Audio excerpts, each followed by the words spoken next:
আল আকু আলিদাইহি, যে তার পিতামাতার অবাধ্যতা করেছে, পিতামাতার কথা শোনে নাই, পিতামাতাকে পিতামাতা মনেই করে না।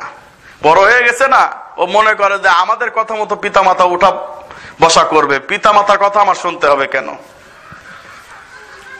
এখন তো আমি নিজে কামাই করে খাই এবং আমার বাপ মাকে খাওয়াই, আর তারা আমার উপরে কথা বলবে মানে? অথচ আপনি যখন ছোট ছিলেন আপনার পিতা কখনোই এটা চিন্তা করে নাই যে আমি আমার সন্তানকে খাওয়াচ্ছি, একদিন আমার সন্তান আমার সাথে খারাপ ব্যবহার করবে, এ চিন্তা কখনো করে নাই। নইলে ছোটবেলায় আপনাকে মেরে ফেলতো বা বাঁচিয়ে রাখতো না।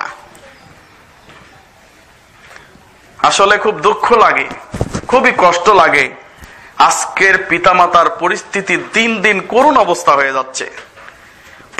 প্রত্যেকটি ফ্যামিলিতে পিতামাতা অসহায় অবস্থায় পড়ে আছে, অথবা যারা বেশি সোশ্যালিস্ট, বেশি সামাজিক এবং অনেক ধনী মানুষ, তাদের পিতামাতা ওই বয়স্ক পুনর্বাসন কেন্দ্রে ঠাঁই পাচ্ছে। ইন্না লিল্লাহি ওয়া ইন্না ইলাইহি রাজিউন। পরিস্থিতি এত মারাত্মক আকার ধারণ করেছে। বন্ধুগণ, মা তার সন্তানের কাছে চিঠি লিখেছে, জানি না তুই কেমন আছিস, অনেক দিন হয় আমাকে রেখে গেছিস বয়স্ক পুনর্বাসন কেন্দ্রে। বাবু, তুই তো আমার রান্না ছাড়া খেতে পারতি না, আমি তোকে গোসল না করাই দিলে তুই গোসল করতে পারতি না, তুই এখন কেমন আছিস আমি জানি না, তোর চিন্তা আমার হয়।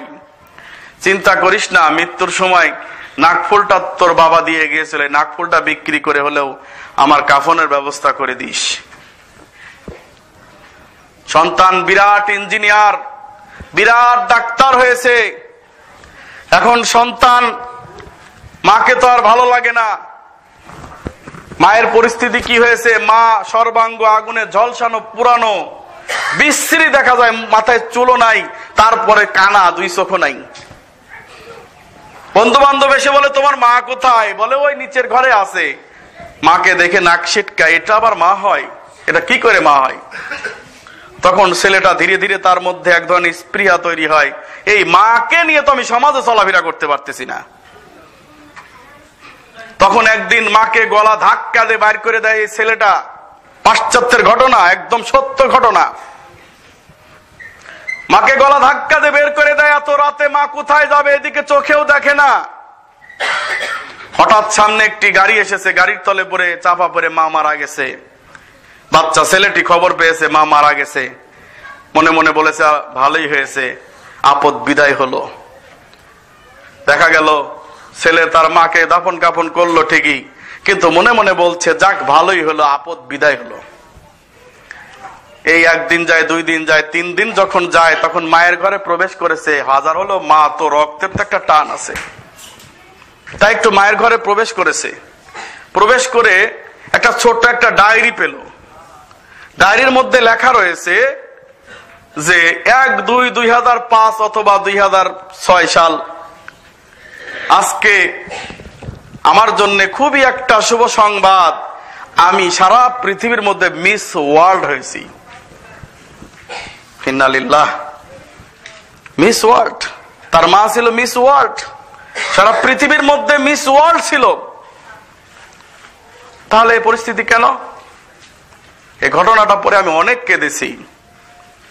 অতঃপর দেখলো এরপরে 25/12/2009 সাল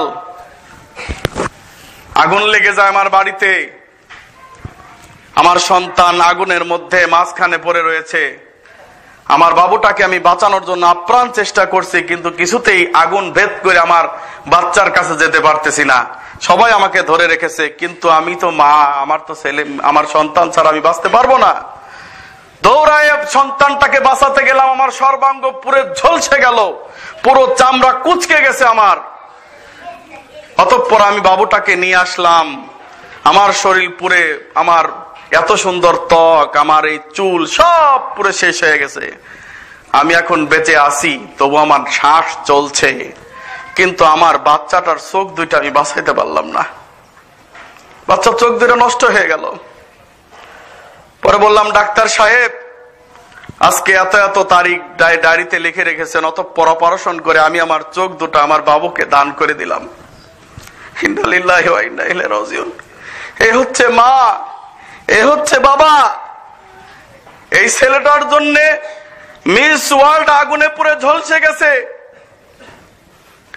এই ছেলেটার জন্য মা তার 2 চক্ষুটা দান করেছে, আর এই ছেলেটা তার মাকে ধাক্কা দিয়ে বাড়ির বের করে দিয়েছে, অতঃপর মৃত্যুবরণ করেছে।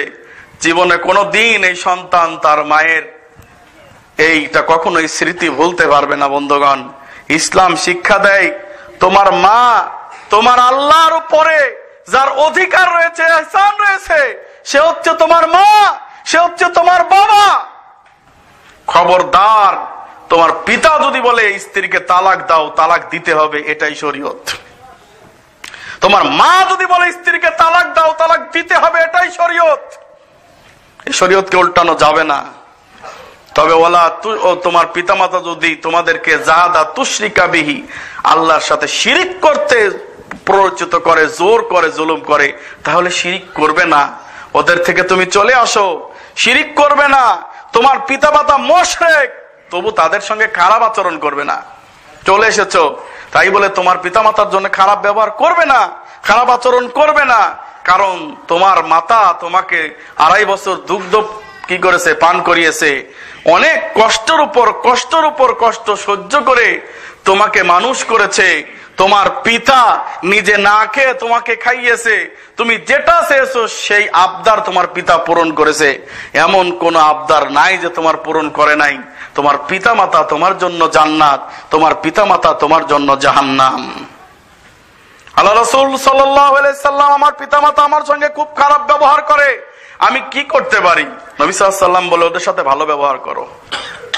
আবার বললেন যে আল্লাহ রাসূল, আমার পিতামাতা আমার সাথে খুব খারাপ ব্যবহার করে, কি করবো? আল্লাহ রাসূল বললেন যে না, ওদের সাথে ভালো ব্যবহার করো। বারবার বলার পর আল্লাহ রাসূল বলতেছে, শোনো, তোমার পিতা তোমার জান্নাত, তোমার মাতা তোমার জান্নাত, তোমার পিতা তোমার জান্নাত, তোমার মাতা তোমার জান্নাত, তোমার পিতা তোমার জান্নাতের দরজা, তোমার মাতা তোমার জান্নাতের দরজা। এবার দরজা তুমি ভাঙবে না রাখবে, তোমার ব্যাপার। তুমি এই জান্নাত, এই দরজা রাখবে না ভাঙবে, এটা সম্পূর্ণ তোমার ব্যাপার। জান্নাতের জন্য হুজুরের কাছে গিয়ে সহবত নিলে লাভ নেই, পীরের কাছে গিয়ে লাভ নেই, মুহাদ্দিসিনের কাছে লাভ নাই। আল জান্নাতু তাহাতা আকদামুল উম্মাহাত, তোমার মায়ের পায়ের নিচে তোমার সন্তানের বেহেশত। বলেন সুবহানাল্লাহ। স্পষ্ট সহিহ হাদিস, মায়ের পায়ের নিচে জান্নাত।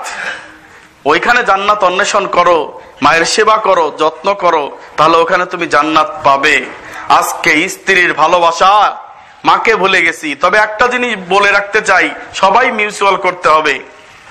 যখন আমি বউ থাকি তখন আমার শাশুড়ি ভালো না, আর আমি যখন শাশুড়ি থাকি তখন আমার বউ ভালো না, এটা যেন না হয়। নিজের মেয়ের মতো মনে করতে হবে। সবাই সবাইকে ভালোভাবে বুঝতে হবে, জানতে হবে। পরিশেষে আরেকটি কথা বলে শেষ করে দেব। কথাটা হলো এই যে একজন বৌমা, সে শাশুড়ি খুব অত্যাচার করে, অনাচার করে, জুলুম করে।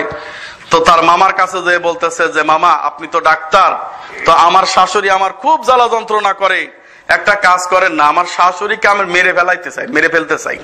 তো বলতেছে, শোন, তুই যদি একবারে মেরে ফেলিস তো তুইও লাল দালানের ভাত খাইলি, শোকের সংসার করা হবে না, একবারে মারা যাবে না, ধীরে ধীরে ধীরে ধীরে মারতে হবে। কেমন? কয় যে শোন, এই যে আমার কাছ থেকে ওষুধ নিয়ে যাবি, আর খুব গোপনে তোর শাশুড়ির প্লেটের ভাতের ভিতরে এই ওষুধের গুঁড়াটা মাখিয়ে দিবি, আর খুব ভালো ব্যবহার করার চেষ্টা করবি, যতই খারাপ ব্যবহার করে, কারণ তুই ওকে কিন্তু ধীরে সুস্থে মারতেছিস। তো বলে হ্যাঁ, এটা সোলো পয়জনিং, আস্তে আস্তে ধীরে ধীরে মারতে হবে।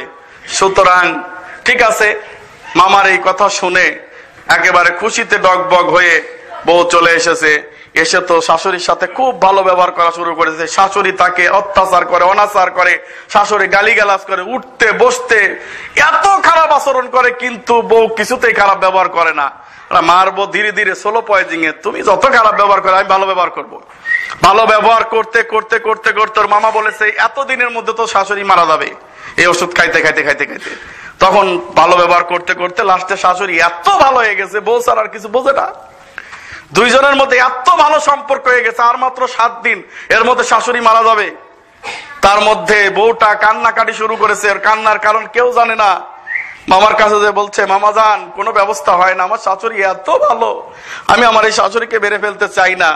মামা বলল, রে তুই এত বোকা কেন? আমি তো শাশুড়িকে মারার ওষুধ দেই নাই, ভিটামিন দিয়েছি, ভিটামিন খেয়েছে, যা ভালোভাবে সংসার কর, উভয় মিলেমিশে কর। সুবহানাল্লাহি ওয়া বিহামদিহি, সুবহানাল্লাহিল আযীম।